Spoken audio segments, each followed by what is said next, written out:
இதுக்கப்புறம் குருமங்கள யோகம் பெறக்கூடிய காலம், லக்ஷ்மி கடாட்சம் நம்ம வீட்டில் கண்டிப்பாக வரப்போகுதுங்க.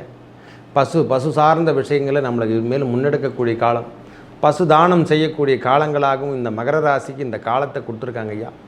குருவோடு சேர்ந்த செவ்வாய் என்பது பசுவுக்கு தானம் கொடுக்கின்ற காலமும் அல்லது பசுவையே நாம் தானம் இறைவனுக்கு தானமாக தரக்கூடிய காலமாக கொடுத்தீங்கன்னா உங்கள் வாழ்வில் ஏற்பட்ட பித்ரு தோஷம், தெய்வனை கோளாறுக தோஷங்கள் இதெல்லாம் நிவர்த்தி அடைஞ்சு உங்கள் வாழ்வில் நம்ம குலம் எல்லாம் தழைத்து ஓங்கி வாழக்கூடிய காலங்களாக அமையப்பெறும். ஒரே வார்த்தை தான் சொல்ல முடியும். மகர ராசிக்கு இது ஒரு புண்ணியம் தரக்கூடிய காலமாக, அதாவது எப்படி சொல்கிறதுனா ஒரே வார்த்தை, இவங்கள் இது வரைக்கும் பிரச்சனைகளை மாட்டிக்கிருந்தவங்க, இது வரைக்கும் தீவினைகளில் அவங்க சிக்கிட்டு இருந்தவங்க, இது வரைக்கும் துன்பத்தையே அனுபவிச்சிருந்தவங்க, இந்த காலம் ஒவ்வொரு நாளும் படிப்படியாக இன்பத்தை தரப்போகிறது என்பதாங்க தரப்போகுது. ஒரே வார்த்தை சொல்லப்போணும், அவ்வளோதாங்க. எனக்கு தெரிஞ்ச வரைக்கும் இனிமேல் அவங்களுக்கு படிப்படியாக முன்னேற்றம் ஒளிவட்டம் இப்போ தான் ஆரம்பிச்சிருக்குது. இப்போ தான் கொடுக்கவே ஆரம்பிச்சிருக்காங்க. அந்த காலத்தை திரும்பவும் கொடுக்க போகிறார் இறைவன். விக்னேஸ்வராய நமக. வெற்றிவேல் முருகனுக்கு அரகரோகரம். அரகர நம பார்வதி பதையே. அரகர மகாதேவா. தென்னாடுடைய சிவனே போற்றி, எந்நாட்டவர்க்கும் இறைவா போற்றி. உங்கள் அபிமான அனந்தலை வாழ் ஜோதிடர் வேலாயுதத்தின் நன்றி கலந்த வணக்கத்தை தெரிவித்து கொண்டு இந்த பதிவினை காண இருப்பது என்னவென்றால், மாத ராசிபலன் வரிசையில் நாம் காண இருப்பது ஜூலை மாத ராசிபலனை பார்ப்போம் வாருங்கள். எனது அன்புள்ளம் கொண்ட மகர ராசி நேயர்களே, மகர ராசி பொறுத்த வரைக்கும் இனிமை தருமா, இனிமை தரக்கூடிய காலங்கள் வந்து விட்டது என்று தான் சொல்லும். ஒரே வார்த்தை சொல்லப்போனால் இனிமேல் ஒவ்வொரு நாளும் வெற்றி நம்ம மகர ராசிக்கு இது ஏற்புடைய காலம் என்று தான் சொல்லும். ஏன்னா இது வரைக்கும் சனி பகவான் ராசிநாதன் என்று சொல்லக்கூடியவர் வக்ரகதி இல்லாமல் நம்மளுக்கு துன்பத்தை கொடுத்தாரு. அவருடைய வலிவுத்தன்மை இழந்து பின்னோக்கி நகர்தல் என்பதை விட வலுவு இழந்து சொல்லக்கூடிய தன்மையும் என்று சொல்லலாம்.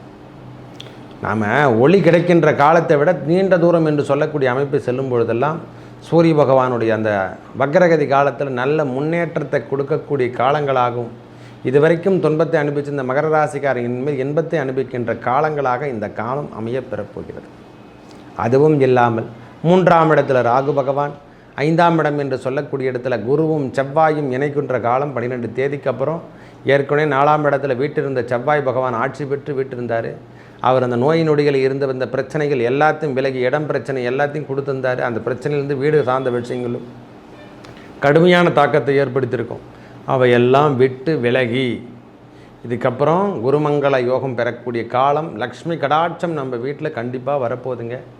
பசு சார்ந்த விஷயங்களை நம்மளுக்கு மேலும் முன்னெடுக்கக்கூடிய காலம், பசு தானம் செய்யக்கூடிய காலங்களாகவும் இந்த மகர ராசிக்கு இந்த காலத்தை கொடுத்துருக்காங்க ஐயா.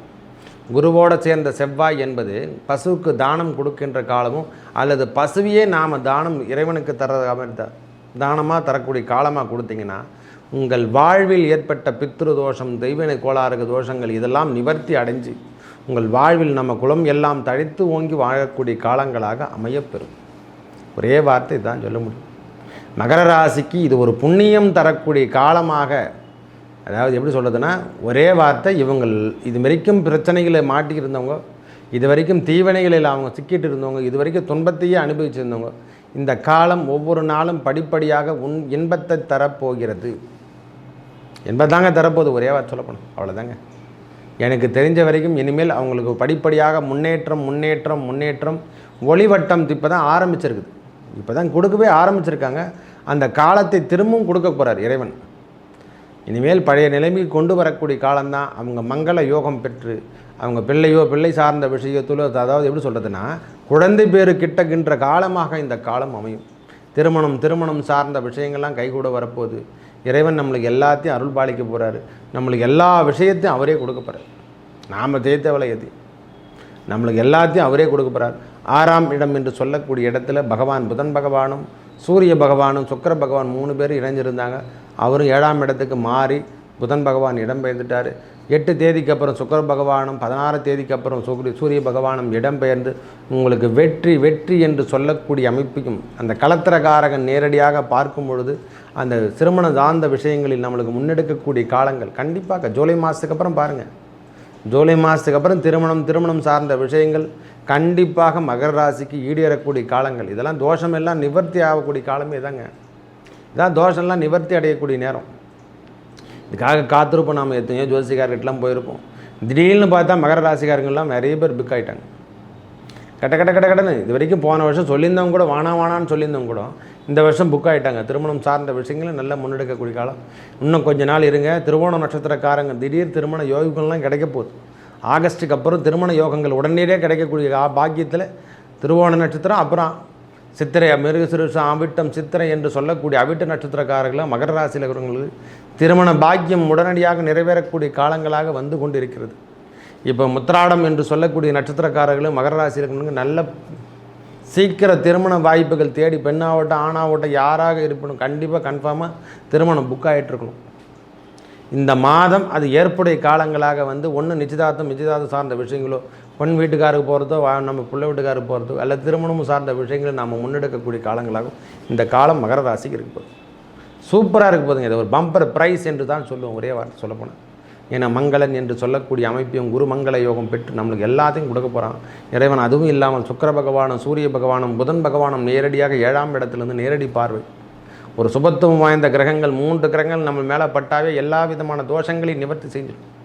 ஐயா பெரிய கிரகம் தான் பார்க்கணும் அவசியம் இல்லை. சின்ன சின்ன கிரகங்கள், மாத கிரகங்கள் பார்த்தாலும் சுபத்துவம் வாய்ந்த கிரகங்களாக இருக்கும்போது அந்த இடத்துல சுபருடைய பார்வை மட்டுமே பதிந்திருந்து, அல்லது பாவ கிரகங்கள் பார்வை பதியாமல் இருந்து சுபருடைய பார்வை நேரடியாக பதியும்போது தான், அதான் சொல்லுவாங்க, ஒரு வினாடி சுபருடைய பார்வை பதிந்திருந்தால் ஓராண்டு காலம் இறப்பை தள்ளி போடுமா.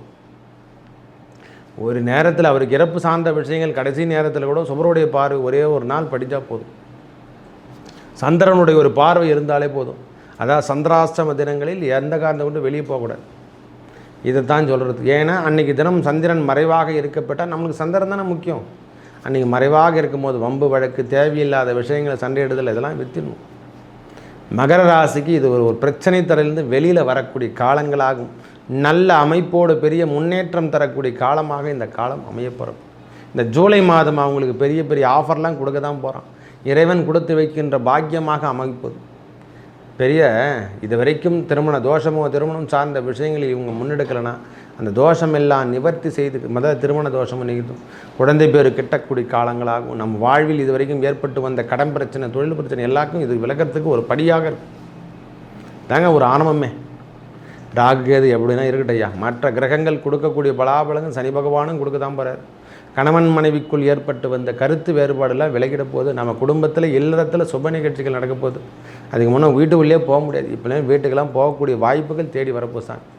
வெளியூரில் நிறைய பேர் வாழ்ந்துட்டுருக்காங்க மகர ராசிக்காரெலாம். வீட்டை விட்டுட்டு எல்லாத்தையுமே விட்டு நிலப்புலம் சேர்க்க எல்லாமே இருந்தும் வெளியூரில் வாழ்ந்துட்டுருக்காங்க. பாவம் என்ன பண்ணுறது, சனி பகவானுடைய தன்மையை வரலன்னு அவ்வளோ சாதாரண ஆள் கிடையாது. 30 ஆண்டுகள் வாழ்ந்தார் இல்லை, 30 ஆண்டுகள் வீழ்ந்தார் இல்லை, வேறு யாரும் கிடையாது. சனி பகவான் தான், அவர் தான் கொடுக்க நினச்சா அவர் கொடுத்துருவார், இல்லைன்னா ஒன்றும் பண்ண முடியாது அவர்கிட்ட. இப்பொழுதில் அதாவது இந்த மாதம் 7ஆம் மாதம் எல்லாமே இவங்களுக்கு ஜூலை மாதம் முழுவதும் நல்ல நற்பலங்களையும் நல்ல நற்பெயர்களையும் கிடைக்கக்கூடிய பாக்கியமாகும். திடீர் பணவரவு என்று சொல்லக்கூடிய அமைப்பு, திடீரில் பணவரவு வந்து தொடர்ச்சியாகவே இவங்ககிட்ட இருக்கும். ஒன்றும் பயப்படுற விஷயமே இல்லை சுவாமி, அதனால் பயப்படணும் அவசியமே இல்லை.